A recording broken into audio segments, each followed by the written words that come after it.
पहले बताना चाहूँगा कि हमारे जो कल केसेस थे, हमारे 4496 4,496 केसेस कल आए, और जो रिकवरी हमारी थी कल 5034, यानी कि 5,000 से ऊपर हमारी रिकवरी रही। ये काफ़ी समय बाद हुआ कि हमारी रिकवरी हमारे number of cases, new cases से ज़्यादा रही, जो अपने आप में एक अच्छी स्थिति है। हम लोग होप करते हैं कि लगातार ऐसी स्थिति हम लोग आगे बना के रखें। इसी के साथ ये भी बताना चाहूँगा आपको, मैंने पहले भी आपको आंकड़े दिए हैं, लेकिन पुनः वो आंकड़ा आपके समक्ष रखना चाहूँगा। हम लोगों ने पिछले एक महीने के अंतर्गत करीब हमारे जो टोटल ऑक्सीजन बेड्स जो संख्या बढ़ाई है, पिछले एक महीने में अगर कंपैरिजन करेंगे आप 20 अप्रैल के बाद से, तो करीब 2,600 ऑक्सीजन बेड्स, सपोर्टेड बेड्स हम लोगों ने बढ़ाए हैं।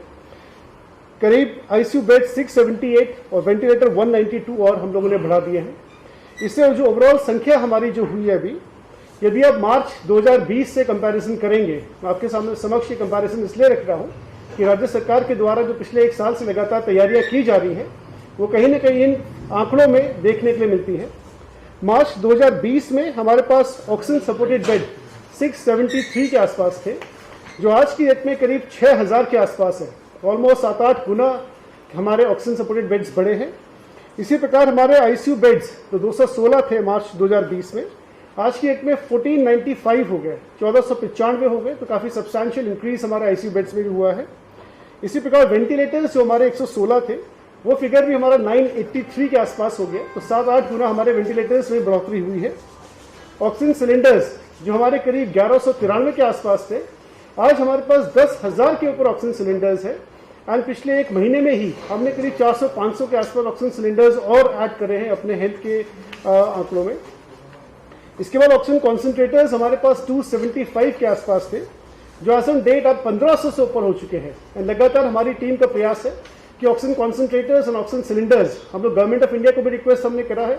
हमारा CSR सेल काफ़ी एक्टिव है, बहुत अच्छा सपोर्ट एंड कॉपरेशन हमें समस्त ऑर्गेनाइजेशन से, जनता से, सभी से मिल रहा है, और इसके नंबर्स हम लोग सब्सटैंशियली इनहांस करेंगे। इसके बारे में आप सभी को पता है, म्यूकोरमाइकोसिस के बारे में, जो ब्लैक फंगस के रूप में जिसको हम लोग बार बार कह रहे हैं, मेरे सहयोगी उसके बारे में अलग से थोड़ी देर में डिटेल में बताएंगे। ऑक्सीजन मैनेजमेंट की मैं आपको बताना चाहूँगा कि 2 ट्रेन्स आप सभी की नॉलेज में है कि हमारे राज्य में आ चुकी हैं। लगातार जमशेदपुर से, दुर्गापुर से सप्लाई हमारे यहाँ पर हो रहा है। पहली ट्रेन से हमें करीब 80 मेट्रिक टन प्राप्त हुआ, सेकेंड ट्रेन से हमें 100 मेट्रिक टन प्राप्त हुआ। अनाज हमारी जो ट्रेन आ रही है, इसमें भी करीब 80 मेट्रिक टन हमें ऑक्सीजन प्राप्त होगा। इस सारे ऑक्सीजन का हम लोग अपनी ऑक्सीजन सप्लाई तो लगातार अपने हॉस्पिटल्स में बना के रख रहे हैं, साथ ही साथ हम लोग अपने रिजर्व्स भी बना रहे हैं। हमारे रिजर्व्स गढ़वाल में भी रहेंगे और कुमाऊं में भी रहेंगे, ताकि किसी प्रकार की कोई अनिश्चितता हमारे ऑक्सीजन सप्लाई में ना हो। थर्ड, मैं आपको बताना चाहूँगा कि आपके सहयोग से हमारी जो पहल थी ई-संजीवनी की, जिसके माध्यम से हम लोग लगातार लोगों के घर पे ही पहुंचकर उनको पूरा टेलीमेडिसिन एवं पूरा कंसल्टेशंस की सुविधा दे रहे थे। इसमें हमारे ये फिगर्स आपके समक्ष रखूंगा, तो 1 अप्रैल से करीब 26,900 टेली कंसल्टेशंस हमने किए। ये काफ़ी सब्सटैंशियल नंबर है, और हमारे ये टेली कंसल्टेशंस अब ऑलमोस्ट 1000 से ऊपर पर डे चल रहे हैं, और हमारा ये प्रयास रहेगा डिपार्टमेंट का कि इनको हम लगातार बढ़ाते रहेंगे। इसी प्रकार से हमारी 104 की जो हेल्पलाइन है, जो अगेन आपके सहयोग से मैंने कई बार अपने माननीय सभी समस्त मीडिया साथियों से इसके लिए अनुरोध किया था, काफ़ी आपने प्रचारित इस चीज़ का किया हमारी 104 की हेल्पलाइन का। और हमारे जो कॉल्स हैं, करीब 1,10,000 के ऊपर कॉल्स हमारी 104 के हेल्पलाइन से आज तक आए हैं। इसी प्रकार आप देखेंगे जो हमारे विजिटर्स, जो हमारे कोविड-19 की वेबसाइट है, हमारे ऑलमोस्ट 9 लाख विजिटर्स हैं जो लगातार हमारी वेबसाइट को एक्सेस कर रहे हैं। यह हर तरह की इन्फॉर्मेशन हमारी वेबसाइट पर अवेलेबल है। एक डिटेल भी हमने पूरा हमारे डेली जो बुलेटिन निकलता है उसमें भी हम डिटेल लिखते हैं कि कौन कौन सी सूचनाएं हमारी वेबसाइट पे है, चाहे अवेलेबिलिटी ऑफ बेड्स के बारे में हो, चाहे अन्य सूचनाएं हैं, वो सभी प्रदर्शित होती है हमारी वेबसाइट पर डेली बुलेटिन पे। इसके बाद में आपके समक्ष रखना चाहूँगा कि हमने एक नई व्यवस्था प्रारंभ की है, जिसको हम लोग डिसेंट्रलाइज कोविड केयर सिस्टम बोल रहे हैं। इसके तहत हम लोग सब्सटैंशियली जो कोविड केयर सिस्टम हमारा है, ये सिटीज़ के साथ साथ हमारा पेरी अर्बन एरियाज और हमारे रूरल एरियाज में भी इस तरह का सिस्टम स्टैब्लिश होगा। इसके लिए हमारे अलग अलग स्टेप्स हमने लिए हैं। काफ़ी डिटेल गवर्नमेंट ऑर्डर जारी किया है, मेरे ख्याल से आप सभी ने वो देख लिया होगा। इसमें हमारा मुख्यतः पहल ये है कि हम लोग सभी ब्लॉक्स में या तहसील में जहाँ पर भी हमारी कोई रूरल इकाई है, वहाँ पर एटलीस्ट एक कोविड केयर सेंटर स्थापित करें। वो कोविड केयर सेंटर हमारा एग्जिस्टिंग CSC हो सकता है, वो कोविड केयर सेंटर हमारी कोई होटल या कोई हमारा ब्लॉक में कोई यदि कोई फंक्शनल आपका कोई अन्य रेजिडेंशियल ऐसा अपार्टमेंट है या कोई ऐसी बिल्डिंग है गवर्नमेंट बिल्डिंग जिसको हम यूज़ कर सकें।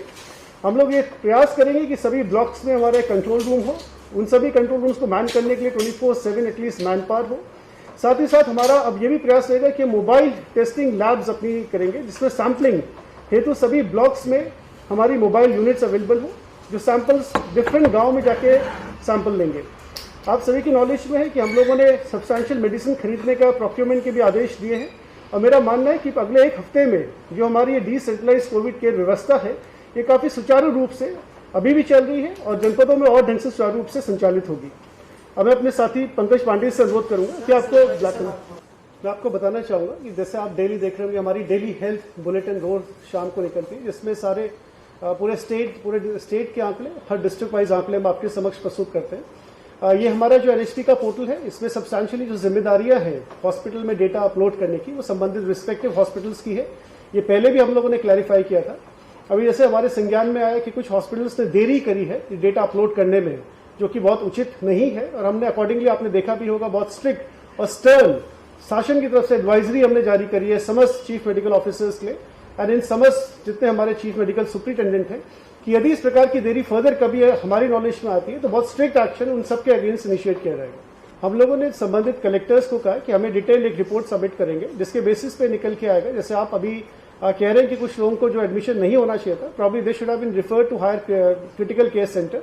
उसके बारे में जैसी जानकारी आएगी तो आपको हम अवगत कराएंगे। तो जैसे आप सभी के संज्ञान में होगा कि पिछले वर्ष भारत सरकार के द्वारा कई सारे वेंटिलेटर्स राज्य सरकारों को दिए गए थे। हम लोगों ने गवर्नमेंट ऑफ इंडिया से रिक्वेस्ट करके एडिशनल वेंटिलेटर्स हम लोगों ने रिक्वेस्ट किया था and government of India was very kind enough कि उन्होंने हमें एडिशनल वेंटिलेटर्स भी उपलब्ध कराए। इसका मुख्यतः उद्देश्य ये था कि हमने कई सारे जैसे मैंने पहले भी मैं आपको आंकड़े आपके समक्ष प्रस्तुत किए थे कि एडवांस प्लानिंग राज्य सरकार की हम लोग कर रहे थे। हमारा ये मानना था कि हमें समस्त जनपदों में अपने ICU स्टैब्लिश करने पड़ेंगे जिसके लिए हमें वेंटिलेटर्स की आवश्यकता होगी। तो लगातार आपने देखा भी होगा जैसे ICU का आंकड़ा भी मैंने आपके समक्ष रखा जितने नंबर ऑफ टाइम्स हमने अपने ICU वेंटिलेटर्स बढ़ाए हैं मेरे ख्याल से शायद ही कोई राज्य होगा जिसने इतने नंबर ऑफ टाइम्स बढ़ाए हैं। हमारे बहुत सारे ICUs लगातार फंक्शनल हो रहे हैं। अब आप देखेंगे उत्तरकाशी जैसे जनपद में भी हमारा ICU बहुत सक्सेसफुली चल रहा है। साथ ही साथ आपने देखा होगा पिछले 15 दिनों में हमारा मसूरी का ICU फंक्शन हुआ है, हमारे नरेंद्र नगर का ICU फंक्शन हुआ है। इसी प्रकार हमारे सारे ICU भी गतिमान है और जितने भी ICUs हमारे बनेंगे उनके वेंटिलेटर्स की डिमांड हमने एडिशन पहले से ही कर रखी थी। जैसे हमारे ICU फंक्शन होना स्टार्ट हो जाएंगे हमारे वेंटिलेटर्स भी इन यूज में आना स्टार्ट हो जाएंगे। वैक्सीनेशन आज जैसे आप देखेंगे दोनों कैटेगरीज में चाहे हमारा 18+ कैटेगरी हो 18 to 44 या 45+ लगातार वैक्सीनेशन चल रहा है। एंड जैसे ही हमारे पास कोई वैक्सीन के इश्यूज होते हैं इमीडिएटली हम गवर्नमेंट ऑफ इंडिया फ्लैग करते हैं एंड भारत सरकार हमें तत्काल रूप से वैक्सीन उपलब्ध कराती है। आपके संज्ञान में हो गई हमारे पास लगातार जो 18+ की वैक्सीन भी करीब 1,22,000 डोज एडिशनल हमारे पास आई है एंड कोवैक्सीन की 42,000 के आसपास आई है एंड गवर्नमेंट ऑफ इंडिया ने 45+ का भी हमारा करीब 1-1.5 लाख का रिलीज कर दिया है जो मेरे ख्याल से आज या कल तक हमारे पास पहुंच जाएंगी। तो सफिशिएंट वैक्सीन हमारे पास उपलब्ध है और लगातार वैक्सीनेशन का काफ़ी अच्छा एक उत्साह भी सभी लोगों में देखने के लिए मिल रहा है। सेकेंड प्रश्न जो आपका था कि जो हमने ग्लोबल टेंडर किया तो ऑलरेडी हमारा टेंडर लास्ट सैटरडे को फ्लोट हो चुका था और हमने सारी पार्टीज को ये टेंडर्स ईमेल कर दिए हैं। अब वी वेरी होपफुल कि हमारा टेंडर एक फ्रैक्टिफाई होगा और अच्छी पार्टीज हमारे समक्ष आएंगी। लेकिन अभी टेंडर प्रोसेस में चूंकि समय है तो जैसे इसमें यदि कोई आगे उपलब्धि होगी तो आपको उसके बारे में हम लोग अवश्य अवगत कराएंगे। जैसे मैंने कहा लगातार हमें भारत सरकार से दोनों ही डोजेस की दोनों ही कैटेगरीज की लगातार हमें वैक्सीन मिल रही है। आपके सामने एक और आंकड़ा प्रस्तुत करना चाहूँगा जिससे आपके समक्ष प्रस्तुत होगा कि हमारा वैक्सीनेशन प्रोसेस इनफैक्ट इंडिया मतलब कंट्री में वन ऑफ द फास्टेस्ट चल रहा है। हमारे आज की डेट में जो हमने 45+ की जो पॉपुलेशन है ऑल इंडिया एवरेज में करीब 32% कवर करा है और हमारा उत्तराखंड का एवरेज 55% है। तो सब्सटैंशियली हम लोग काफ़ी हाई चल रहे हैं नंबर ऑफ वैक्सीन लगाने में भी एंड सभी कैटेगरीज में चाहे हमारे हेल्थ केयर वर्कर्स हो चाहे फ्रंटलाइन वर्कर्स हो हम लोग इंडिया में टॉप 5 या टॉप 7 की कैटेगरी में होंगे।